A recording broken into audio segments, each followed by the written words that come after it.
Hello दोस्तों, एक बार फिर से स्वागत है आपका अजय ज्वेलरी सागर की वीडियो श्रृंखला सच्ची परख में। पिछले एपिसोड में हमने सोने की शुद्धिकरण एवं उपयोग के विषय में विस्तार से चर्चा की। अब चलते हैं सोने के आभूषणों की ओर। तो आज के इस एपिसोड में हम जानेंगे सोने के कौन कौन से आभूषण होते हैं और उनके निर्माण की प्रक्रिया क्या है। दोस्तों, पिछले एपिसोड में हमने अलग अलग प्रक्रियाओं के द्वारा सोने के शुद्धिकरण एवं उनके उपयोगों के विषय में जाना। चूंकि सोना आकर्षक, नर्म, लचीला, चमकदार और कीमती होता है, इस वजह से इसका उपयोग आभूषण बनाने में सर्वाधिक होता है। स्वर्ण धातु के विभिन्न प्रकार के आभूषण बनाए जाते हैं, जो कि हमारे सिर से लेकर पैर तक के लिए अलग अलग रूपों में होते हैं। सोने के कुछ प्रमुख आभूषणों के बारे में आपको मैं यहाँ बताऊंगी। सबसे पहले सिर के लिए कुछ इस प्रकार के आभूषण होते हैं, जैसे मुकुट, मांग टीका या बैंदी, बिंदी आदि। सिर के आभूषण भारतीय परंपरा और संस्कृति का एक महत्वपूर्ण हिस्सा है। ये न केवल सौंदर्य में वृद्धि करते हैं, बल्कि धार्मिक, सांस्कृतिक, सामाजिक महत्व भी रखते हैं। मुकुट शक्ति, वैभव और आध्यात्मिकता का प्रतीक माना जाता है। मांग टीका एक प्रमुख पारंपरिक आभूषण है, जिसे मांग यानी सिर के बीच की रेखा में पहना जाता है। इसमें एक श्रृंखला यानी चेन होती है, जो सिर के बालों से टिकाई जाती है, और एक सुंदर लटकन, जिसे हम पेंडेंट कहते हैं, माथे के बीच में आता है। यह महिला के वैवाहित होने का प्रतीक माना जाता है। इसे पहनने से आज्ञा चक्र यानी थर्ड आई चक्र सक्रिय होता है, जिससे मानसिक संतुलन बना रहता है। आइए दोस्तों, अब बात करते हैं बिंदी की। बिंदी एक छोटा सा गोल चिन्ह होता है, जिसे माथे के बीच में लगाया जाता है। बिंदी हिंदू संस्कृति में तीसरी आंख यानी आध्यात्मिक जागरूकता का प्रतीक मानी जाती है। विवाहित महिलाओं के लिए लाल बिंदी शुभ मानी जाती है, जबकि कुंवारी कन्याएं कई रंगों की बिंदियां लगाती हैं। यह सौभाग्य, समृद्धि और सौंदर्य का प्रतीक है। सिर के आभूषण भारतीय संस्कृति में सिर्फ श्रृंगार के लिए नहीं, बल्कि धार्मिक और सामाजिक महत्वों के लिए भी पहने जाते हैं। मुकुट राजसी गरिमा का प्रतीक, मांग टीका सौभाग्य और स्त्रीत्व का संकेत, और बिंदी आध्यात्मिकता और सुंदरता का प्रतीक मानी जाती है। ये आभूषण भारतीय परंपरा की समृद्धि और सुंदरता को दर्शाते हैं। अब हम बात करते हैं कानों में पहने जाने वाले आभूषणों के बारे में, जैसे झुमकी, बाला, कुंडल, स्टड, कंचड़ी। भारतीय आभूषण परंपरा में कान के आभूषणों को एक विशेष स्थान प्राप्त है। ये न केवल सौंदर्य को निखारते हैं, बल्कि कई धार्मिक, सांस्कृतिक और स्वास्थ्य से जुड़े पहलू भी रखते हैं। झुमकी घंटी के आकार की बाली होती है, जिसमें अक्सर छोटे छोटे मोती या रत्न जड़े होते हैं। झुमकी सोना, चांदी, कुंदन, पोल्की और मीना के काम से बनाई जाती है। झुमकी पारंपरिक भारतीय आभूषणों में से एक है, और खास तौर पर दुल्हनें और नृत्य कलाकार इसे पहनती हैं। ये चेहरे की सुंदरता को उभारती है और किसी भी पारंपरिक पोशाक के साथ मेल खाती है। अब बात करते हैं हम बाला की। बाला गोलाकार और मोटी बालियां होती है, जो पूरे कान के छेद को ढक लेती हैं। सोने, चांदी, पीतल और रत्नों से जड़ी बालियां बहुत लोकप्रिय हैं। बालाएं प्रायः दैनिक पहनावे के लिए उपयुक्त होती हैं। कुंडल कानों में पहने जाने वाले गोल और बड़े छल्लेदार आभूषण होते हैं। ये प्राचीन भारतीय परंपरा से जुड़े हुए हैं और देवी देवताओं की मूर्तियों में भी देखे जाते हैं। कुंडल पहनना हिंदू धर्म में शुभ माना जाता है, और यह शक्ति और पवित्रता का प्रतीक है। भगवान विष्णु, शिव, अन्य देवी देवताओं के चित्रों में भी कुंडल दिखाई देते हैं। अब हम बात करते हैं स्टड की। स्टड छोटी साधारण कान की लोब से चिपकी रहने वाली बालियां होती हैं। इन्हें किसी भी अवसर पर पहना जा सकता है और ये आरामदायक होती हैं। अब कंचड़ी की बात करें तो कंचड़ी छोटे चिपके हुए डिजाइन वाले आभूषण होते हैं, जो कान के पूरे लोब को ढक सकते हैं। यह झुमकियां और स्टड के बीच का एक रूप होते हैं। दुल्हनों के लिए विशेष रूप से सोने और कुंदन की जड़ी कंचड़ियां बनाई जाती हैं। अब हम बात करते हैं नाक में पहने जाने वाले आभूषणों के बारे में। नाक में नथ, नथुनी, लौंग आदि पहने जाते हैं।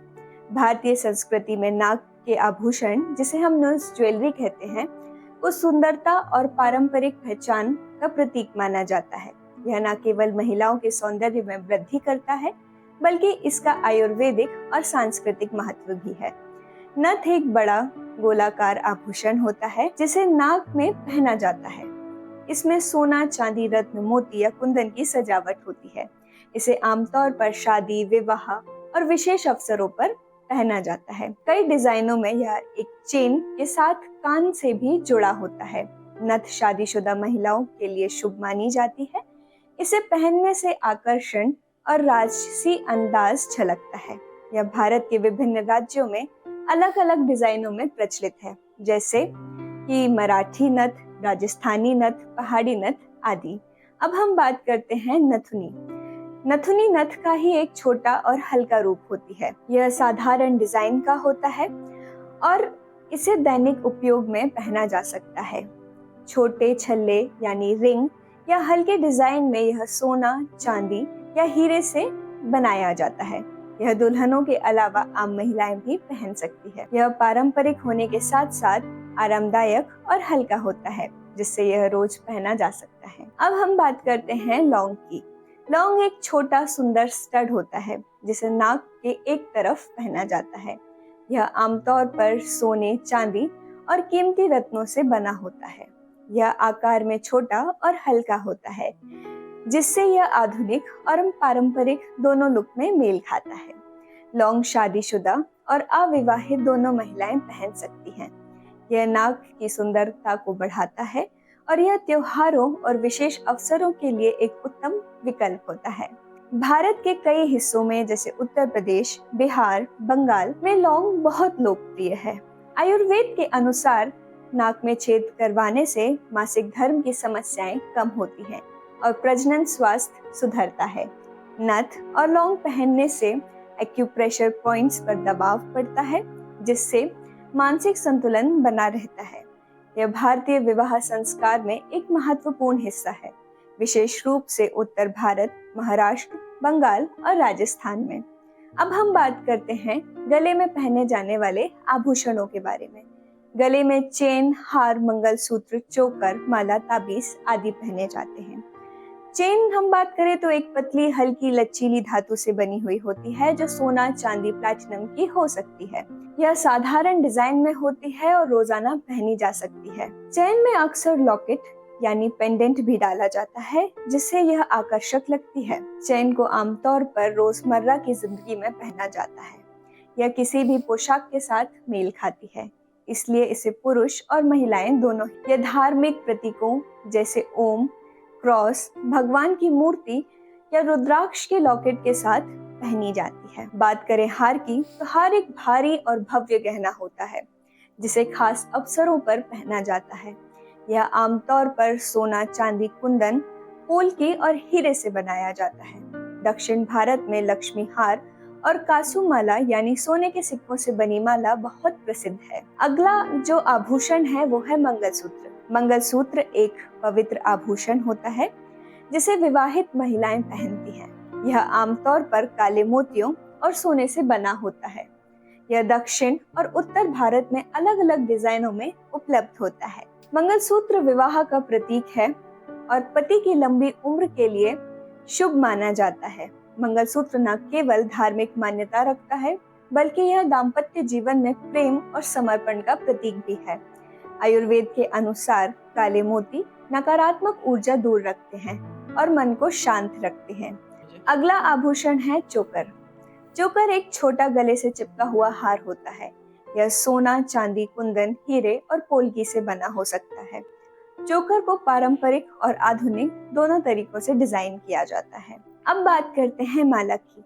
माला मोतियों, रुद्राक्ष, रत्नों या धातुओं के मोतियों से बनी होती है। यह लंबी और कई परतों में भी हो सकती है। मंदिरों में देवताओं को अर्पित की जाने वाली कंठी माला भी बहुत प्रसिद्ध है। आइए अब बात करते हैं अगले आभूषण के बारे में। ताबीज सोना, चांदी या किसी भी अन्य धातु का बना हो सकता है। यह एक लॉकेट होता है जिसमें कोई मंत्र, ताबीज या धार्मिक प्रतीक रखा जाता है। ताबीज को धागे या चैन में पहनकर गले में रखा जाता है। ताबीज को बुरी नजर और नकारात्मक ऊर्जा से बचाने के लिए पहना जाता है। तो आज के इस एपिसोड में हमने सोने के आभूषणों एवं आभूषण निर्माण की प्रक्रिया के विषय में जाना। यदि इस विषय में आपके कोई सवाल हो तो आप कमेंट्स में हमसे बात कर सकते हैं। आज के लिए इतना ही। तो हमारे इस चैनल को लाइक, शेयर, सब्सक्राइब करना और बेल आइकन को प्रेस करना ना भूलें, ताकि हमारी सारी वीडियो सबसे पहले आप तक पहुंच सकें। शुक्रिया।